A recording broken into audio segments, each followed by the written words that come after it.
நம்மை பலப்படுத்தி நடத்துகிற இயேசுவின் இனிதான நாமத்தினால் உங்களை வாழ்த்துகிறேன். இந்த நாள் நம்முடைய ஆவிக்குரிய சிந்தனைக்காக நியாயாதிபதிகளின் புஸ்தகம் 6ஆம் அதிகாரம் 14ஆம் வசனத்தை நான் வாசிக்கிறேன்.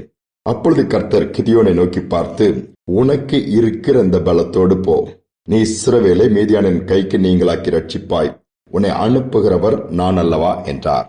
மீதியானவர்கள் இஸ்ரேல் ஜனங்களை ஆண்டு கொண்டிருக்கிற காலம் அது. இஸ்ரேல் ஜனங்கள் அவர்களுக்கு அடிமையாக இருந்தார்கள். அப்பொழுது கிதியோன் என்கிற ஒரு வாலிபன் அவர்களுக்கு பயந்து கோதுமை களத்திலே பிரித்துக் கொண்டிருக்கிறான். அப்பொழுது கர்த்தருடைய தூதனானவர் தோன்றி அவனோடு பேசுகிறார். அப்பொழுதுதான் கிதியோன் பேசிட்டு இருக்கும்போது கிதியோன் சொல்லுகிறார், நாங்கள் படுகிற பாடு உங்களுக்கு தெரியாதா? நாங்கள் அடிமையா இருக்கிறோம், எங்கள் ஆண்டவர் எங்களோடு கூட இருக்கிறார் சொல்றீங்க, இருந்தா ஏன் அந்த காரியங்கள்லாம் நடக்குது? நாங்க இவ்வளவு கேள்விப்பட்டிருக்கிறோம், எங்கள் முற்பிதாக்கள் சொன்ன காரியங்கள்லாம் பார்க்கும் பொழுது எவ்வளவு அதிசயமாக நடத்தி இருக்கிறீங்க.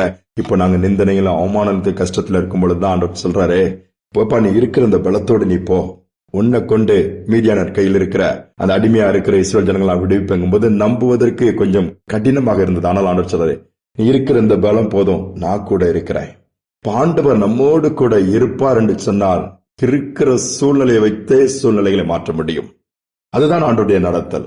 தாவீது யுத்தகாலத்திற்கு போகிறார், கோலியாத் வந்து நிற்கிறார். யுத்தகாலத்திற்கு யுத்தம் பண்ணும்படியாக போகவில்லை, தன் சகோதரருடைய சுகத்தை விசாரிக்க கொஞ்சம் ஆகாரத்தை கொண்டு தகப்பனால் அனுப்பப்பட்டு போகிறார். அங்கு கோலியாத்தை பார்க்கும் பொழுதே யுத்தத்துக்கு ஆயத்தமாகிவிட்டார்.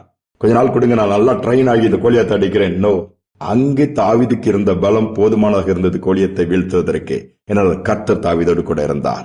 5-2 மீன் தான் இருந்துச்சு. ஏசாமின் நாட்கள்ல 5000 புருஷர்கள் இருக்கிறார்கள், இன்னும் பெண்கள் எல்லாம் பார்க்கும்போது எவ்வளவு பேர் இருப்பாங்க. ஆனா ஆண்டவர் கைக்கு வரும் பொழுது இருக்கிற அந்த 5-2 மீன்களை பெருக செய்து திருப்தியா சாப்பிட்டு மீதியான துணிக்கு எடுக்க வைத்தார்.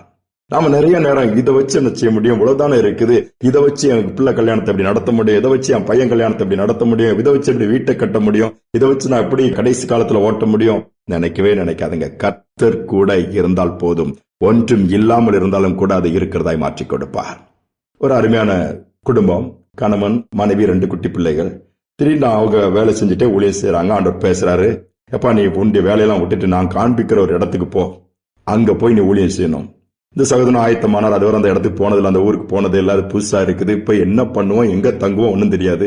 ஆண்டவர் நான் நினைச்சேன், நீ போ, நான் நடத்துவேன், நீ அதுக்காச்சும் இப்ப ரெடி ஆகி கொஞ்சம் எல்லாம் ஆயத்தமாகி பணத்தெல்லாம் ஆயத்தம், அப்படிலாம் நினைக்கவில்லை, உடனே புறப்பட்டு போ.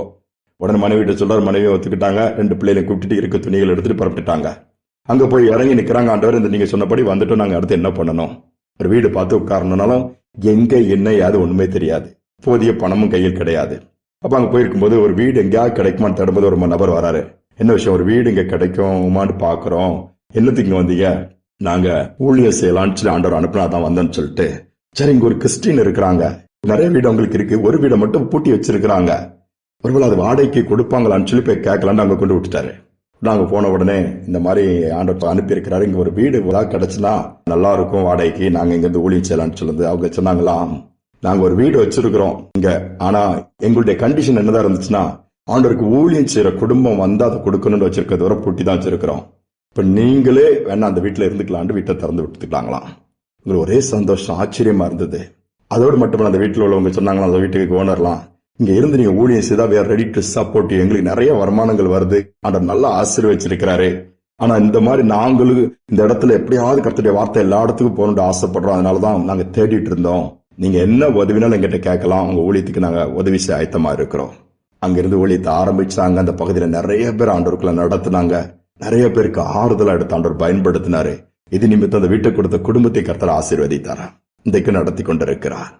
இதான் காட்ஸ் டூயிங் போது ஆண்டவர் இருக்கிற அந்த பலத்தோட நம்மள அனுப்புகிறாரு. கீழ்ப்படிந்து அவருடைய வார்த்தையின்படி செய்யும் பொழுது அங்கே நாம் கிரகிக்க கூடாத அற்புதங்கள் அதிசயங்களை கர்த்தர் செய்கிறாரு, அது கண்களால் பார்க்க முடியும். நீங்க அதனால எதை குறிச்சு சோர்ந்து போக வேண்டாம். நம்ம அனுப்புகிற கர்த்தர் நம்மோடு கூட இருக்கிற போது ஏன் கவலைப்படணும்?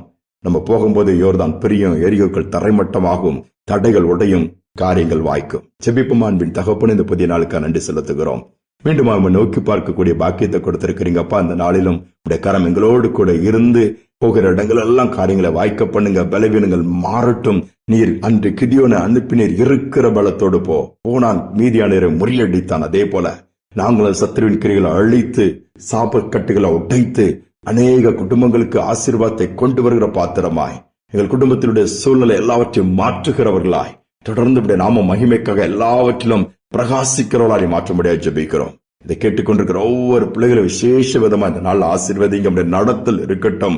பலவீனமா இருக்கனால இது முடியல, இதை எப்படி செய்ய போறேன்னு தவிக்கிற பிள்ளைகளுக்கு அந்த பலவீனத்தை மாற்றி ஒரு நல்ல மன தைரியத்தை நீக்கி கொடுங்கப்பா. என்னால முடியும், கர்த்தர் கூட இருக்கிறாரு, நடத்துவார், அந்த ஒரு நம்பிக்கை உண்டாகட்டும். அப்படிப்பட்ட காரியத்தினை செய்வதற்காய் ஸ்தோத்திரம், நடத்துவதற்காய் ஸ்தோத்திரம். துதிக நம்மை ஏற்றுக்கொள்ளும் இயேசுவின் நாமத்தில் பிதாவே, ஆமேன், ஆமேன். நம்மளை அனுப்புகிற தேவன் நம்மோடு கூட இருக்கிறார். நம்மை பலப்படுத்துவார். எல்லாவற்றையும் செய்து அவர் நாமத்தை மகிமைப்படுத்த முடியும். இந்த சிந்தனையோடு நாளை தொடர்வோம். மீண்டுமாய் நாளை தினம் சந்திப்போம்.